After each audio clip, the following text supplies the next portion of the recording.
Lesson 1. Phrasal verbs for romantic relationships. Let's learn the phrasal verbs from the dialogue. First, Emily says it looked like the guy was hitting on Sarah. To hit on someone is to say or do things that demonstrate romantic or sexual interest in that person. It's usually a combination of comments and gestures, as well as the way you look at the other person. Another way to say this is that the guy was flirting with Sarah. Sarah says the guy asked her out. To ask someone out is to invite the person to go on a date, a romantic encounter. We often say, asked her out for, and then the activity. For example, he asked her out for lunch. He asked her out for dinner. He asked her out for coffee. He asked her out for drinks. He asked her out for a movie. Sarah then says she's not sure if she likes the guy, and she doesn't want to lead him on. This means to provide false hope or expectation to the other person. So, if she pretended to be romantically interested even though she really wasn't, this would be leading him on. Emily then says that she and her last boyfriend didn't hit it off right away. This means they didn't have a special connection immediately. If you hit it off with someone, it means you like each other and you have great social connection from the first moment you meet. However, with time, she began to fall for him. The phrasal verb fall for means fall in love with. Sarah then asks why Emily and her last boyfriend split up. This means to separate, to end the romantic relationship. You can say split up or break up, and break up as one word can be used as a noun. Emily says that the breakup was because she and her boyfriend drifted apart. This means they slowly started to go in different directions over time.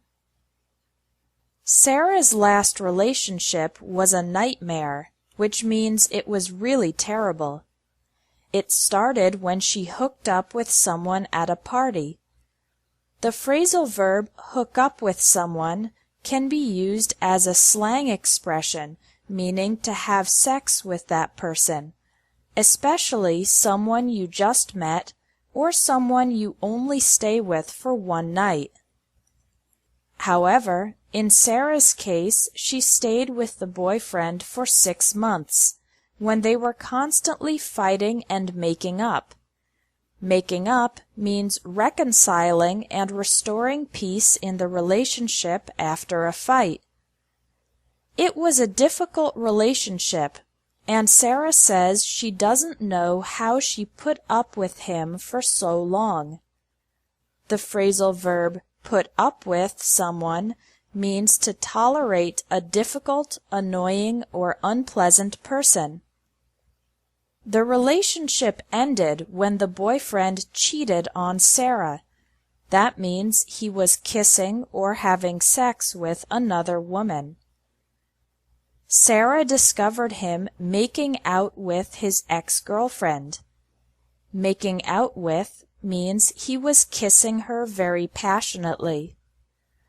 The boyfriend wanted another chance with Sarah, but Sarah knew he was trying to jerk her around. That means to manipulate her or use her for his own advantage. So she broke up with him. She ended the relationship.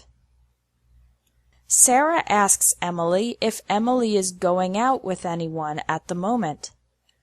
The phrasal verb go out with can mean to go out on a date with someone once, or it can mean to be in a relationship for an extended period of time. In this second case, we usually use it in the present continuous, So Sarah is asking if Emily is currently in a relationship. Emily says she isn't in a serious relationship because she's not interested in settling down yet.